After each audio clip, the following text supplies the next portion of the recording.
Welcome to DesignVerse Bangla.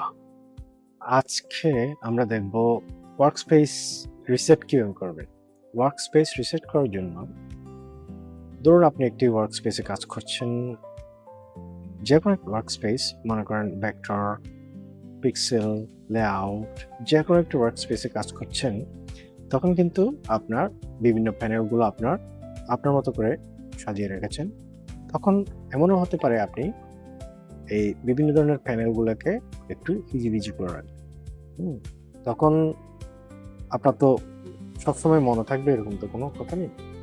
এমনও হতে পারে আপনি যে প্যানেলগুলো এদিক ওদিক করে রেখেছেন সবগুলো ক্রাউডেড করে ফেলেছেন, কিন্তু বুঝতে পারছেন না এগুলোকে আবার আগের জায়গায় কীভাবে নিয়ে আসবে।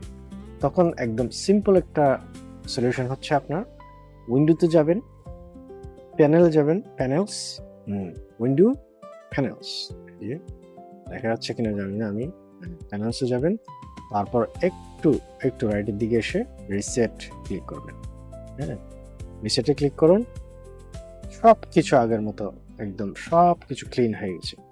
এখন এটাতে আসলেন, আপনি এমনও হতে পারে আপনার মনে করতে পারেন আপনি রিসেট করেছেন, সবগুলো আপনার ওয়ার্কস্পেস রিসেট হয়ে গেছে, এরকম কিন্তু না। প্রত্যেকটা পার্সোনা ভিন্ন ভিন্ন ভাবে কাজ করে। এখানে আপনি এই যে পিক্সেলে আসলেন, আপনি কিন্তু ভেক্টরে কিন্তু সব কিছু রিসেট করে ফেলেছেন, কিন্তু পিক্সেলে আসলে আবার সব কিছু এখানে অগোছালো অবস্থায় আছে।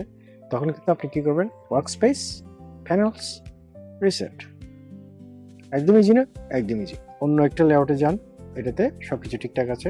তাইলে আজকে আমরা কি শিখলাম, প্রত্যেকটা যে কোনো একটা পার্সোনাতে যদি আপনার প্যানেলগুলো সবকিছু হিজিবিজি করে ফেলেন, তখন কিন্তু কনফিউজড হওয়ার কোনো কারণ নেই। জাস্ট উইন্ডোতে যাবেন, প্যানেলস যাবেন, তারপর রিসেট করবেন। পরবর্তী ভিডিও পর্যন্ত সফল থাকবেন। আল্লাহ হাফেজ।